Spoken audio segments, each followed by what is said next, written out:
amalan apa yang bisa saya lakukan buat diri sendiri dan orang tua yang telah meninggal agar diringankan atau dijauh dari azab kubur? Apakah azab kubur itu kekal buat kaum muslimin? Sebenarnya bukan hanya meringankan, bisa dihilangkan azab kubur itu.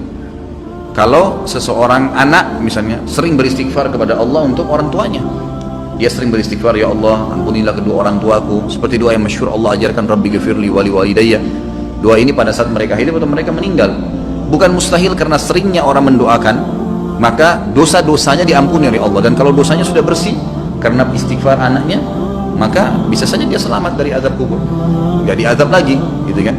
Kalau dia hanya sekedar mendoakan beberapa kali dan memang kadar dosanya belum bersih, maka azab kubur akan datang, tapi pasti memang meringankan.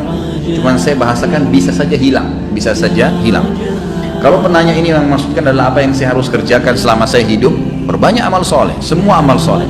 Jangan tinggalkan peluang apapun dalam mengerjakan kegiatan atau perbuatan amal soleh apapun, sekecil apapun, apa saja. Senyum dengan muslim, bersedekah dengan 1.000 rupiah, apa saja yang kebetulan Allah sedang mudahkan di depan mata kita, jangan disia-siakan, kerjakan semuanya. Sebagaimana sabda Nabi SAW, la tahkiranna minal ma'rufi syai'a, jangan pelit-pelit dengan perbuatan amal soleh. Kita temui ada satu orang yang lagi sedih, senangkan dia, tanya ada masalah apa, hibur, berikan nasihat. Ada orang yang sedang salah, luruskan dengan nasihat. Ada orang sedang butuh, kita bantu. Ada orang sedang sakit, dijenguk. Ada orang yang sedang terzalimi, kita tolong, gitu kan. Seperti itu. Jadi memang apa saja amal soleh. Ada orang yang sedang minta-minta, kita berikan. Jadi memang kita melakukan amal-amal soleh dan tidak ya memilih-milih amal soleh tersebut. Kita tidak pernah mengetahui kadar pahala yang telah Allah janjikan. Lakukan saja. Ada satu wanita namanya Zubaidah. Zubaidah ini istrinya Harun al-Rashid. Kalau teman-teman pernah dengar ada satu khalifah Abbasi, ya, dinasti Abbasiyah namanya Harun Rashid. Orangnya sangat terkenal dengan wibawahnya, dengan kekuatan militernya. Waktu itu Islam sangat berjaya gitu. Istrinya namanya Zubaidah, terkenal sekali. Zubaidah ini suka bersedekah sampai sekarang kalau Bapak Ibu sekalian lagi melewatin antara Arafah ke Muzdalifah, itu ada seperti benteng, bangunan lama gitu, cukup panjang berapa kilometer, itu dibangun oleh Zubaidah untuk memberikan minum jemaah haji karena sukanya beramal saleh gitu. Subhanallah, dinukil dalam buku-buku yang tujuannya menceritakan masalah keimanan.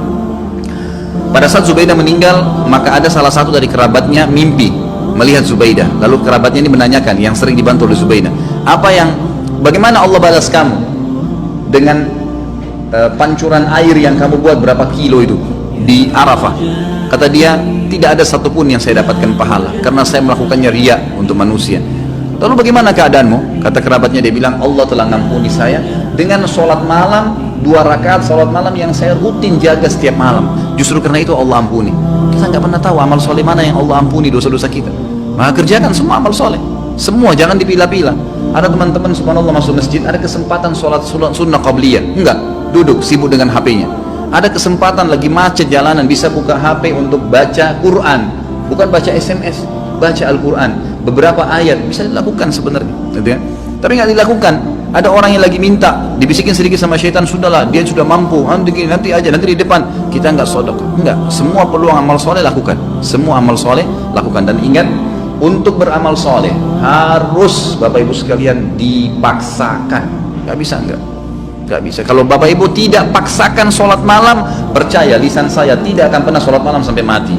Kalau kita tidak pernah paksakan, jadwalkan, ambil tuh Quran di rak untuk dibaca, maka kita tidak akan pernah baca. Karena syaitan itu selalu memasukkan angan-angan, gitu kan? Kalau kita mau ibadah, dia nggak bisa bilang jangan ibadah, tapi diangan-anganin sama dia. Nanti sekalian baca, sekalian baca sekian juz, sekalian, supaya kita undurnya sudah cukup untuk membuat kita meninggalkan amal soleh tersebut. Jadi kita harus paksakan. Allah mengatakan dalam Al-Quran, a'udzubillahi minasyaitonirrajim, walladzina jahadu fina lanahdiyannahum subulana. Orang-orang yang memaksakan diri untuk menempuh jalan-jalan kami, maksudnya perintah-perintah kami, mengerjakan kewajiban yang sunnah, semua dijadwalin sama dia, dipaksakan diri, kami akan pandu dia menuju ke jalan-jalan kami. Kalau kita nggak paksain, nggak bakal bisa. Paksain, jadwalin, ya, ajak keluarga, ajak istri, ajak anak, harus lah, bisa enggak? Selama hidup saya tidak rincikan, semua kesempatan amal soleh lakukan, yang wajib dan yang sunnah, ya, yang wajib dan yang sunnah. Kalau kerabat kita yang sudah meninggal, ada beberapa amal soleh yang bisa kita sampaikan untuk mereka. Yang pertama itu adalah memperbanyak istighfar, bertaubat, ya, mengatakan ya Allah ampunilah, ya Allah rahmatilah. Sebagaimana kita tahu doa pada saat kita sholat jenazah, kita mendoakan itu, Allahumma ighfir lahu warhamhu, ya Allah ampuni dia, ya Allah rahmati dia. Tadi doa Rabbi ghfirli wali walidayya untuk orang tua, itu juga termasuk minta agar diampuni. Allahumma ighfir lil muslimina wal muslimat, itu untuk orang hidup dan mati kita bisa doakan istighfar. Ini sangat besar manfaatnya. Ada juga dalam hadis Bukhari dijelaskan akan datang nanti seseorang pada hari kiamat dikasih pahala bergunung-gunung. Jadi ternyata orang ini amal solehnya sudah banyak dan dia selamat dari azab kubur karena amal solehnya banyak, dosanya bisa dikatakan tidak ada tuh sedikit sekali. Di hari kiamat dikasih pahala bergunung-gunung. Lalu dia berkata kepada para malaikat, dari mana? Saya tidak pernah kerjakan amal-amal ini. Dari mana? Setahu saya nggak ada karena semua amalnya sudah diperlihatkan. Dia bilang ini istighfar anakmu untukmu. Karena pada saat istighfar, ya Allah ampunilah kedua orang tua aku, kita mengatakan Rabbi ghfirli wali walidayya, ternyata dosa mereka memang sudah bersih, udah nggak ada lagi, maka tetap itu dijadikan sebagai pahala karena tidak ada pembersihan dosa, maka jadi pahala buat mereka. Kemudian ilmu yang bermanfaat yang dia miliki, yang pernah diajarkan kepada kita, makanya saya sarankan orang tua agar selalu tiap hari berbicara dengan anak-anak, titipkan selalu pesan-pesan agama kepada mereka, masalah sholat, masalah apa saja, maka mungkin mereka akan jadikan sebagai prinsip hidup. Itu ilmu yang bermanfaat. Karena tidak semua orang bisa jadi penulis. Kalau antum bisa jadi penulis itu sangat bagus, menulis banyak karya tulis kemudian dibaca oleh orang-orang, itu sangat luar biasa. Seperti Syekh Abu Bakar Jazair sekarang, bukunya yang kita bedah ini, beliau sudah meninggal rahimahullah dan kita bisa belajarin ilmunya gitu kan. Tapi kalau tidak, maka apa saja, termasuk ulama mengatakan kalau seorang ibu mengajarkan anaknya cara masak dan dia praktekin dalam hidupnya, itu ilmu yang bermanfaat. Seorang ayah mengajar anaknya untuk ke masjid, laki-laki misalnya mengajar anak-anak untuk mewajibkan mereka untuk pakai jilbab, lalu jadi prinsip hidup mereka, itu semua ilmu yang bermanfaat. Itu semua ilmu yang bermanfaat. Kemudian sedekah jariyah yang ketiga, sedekah yang berjalan terus, ya, program-program perbaiki masjid, ya, rumah anak yatim. Dan ada di sini yang saya ingin ditiberatkan, yang banyak dilupakan oleh kaum muslimin, ya. Kita masih jarang sekali berpikir untuk membiayai para dai-dai dan ulama-ulama kita. Ada tulisan buku yang insya Allah juga sudah saya tulis, ya, insya Allah saya terus akan penuhi poin-poinnya. Saya judulnya itu wahai muslim muliakanlah ulama. Kita kadang-kadang berpikir atau belum berpikir, ya, kalau bertemu antara seorang alim ulama memang dia sangat luar biasa ilmunya. Bertemu antara dia, kata ulama, ini pendapat para ulama, seorang alim bertemu dengan seorang fakir miskin, tapi si alim juga ini kehidupannya pas-pasan, yang mana didahulukan? Kata para ulama, si alim yang didahulukan dari si fakir miskin, karena dia juga dalam keadaan miskin. Kenapa? Karena satu orang alim itu bisa memberikan manfaat kepada jutaan umat dibandingkan dengan orang fakir miskin yang tidak punya ilmu, sampai pada tingkat itu. Kalau di Saudi ada sponsor dai, ada pembiayaan para ulama. Tidak ada ulama itu yang sengsara. Kalau di Timur Tengah mereka disiapkan segala-galanya oleh kerajaan atau oleh kaum muslimin yang membiayai mereka. Ini juga hal yang mendasar. Itu bisa menjadi sedekah jariyah karena pada saat dia ternyata melakukan, ya, taklim, dia bisa nulis buku, ya, dari sumbangan harta yang kita kasih, maka itu kita akan punya andil.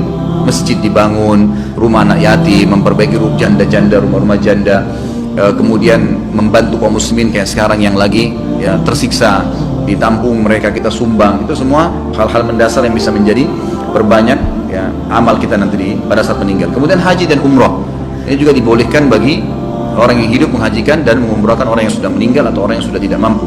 Hadis Bukhari menjelaskan masalah itu.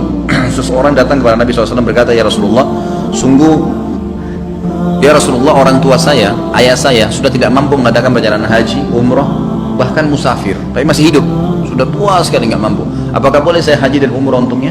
Kata Nabi SAW, umrah dan hajilah untuknya. Berarti orang tidak mampu boleh.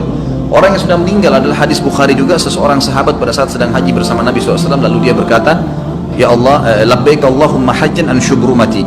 Ya Allah, saya niat haji untuk syubrumah, keluargaku yang sudah meninggal. Lalu Nabi SAW mengatakan, ahajjta an nafsik, kau pernah haji nggak buat dirimu? Dia bilang belum ya Rasulullah. Kata Nabi SAW, huj an nafsik thumma huj an syubrumati. Haji dulu buat dirimu, baru kau boleh hajikan kerabatmu yang sudah meninggal. Hadis ini juga menjelaskan bolehnya haji dan umrah untuk kerabat. Ini kurang lebih yang diberikan gambaran oleh para ulama.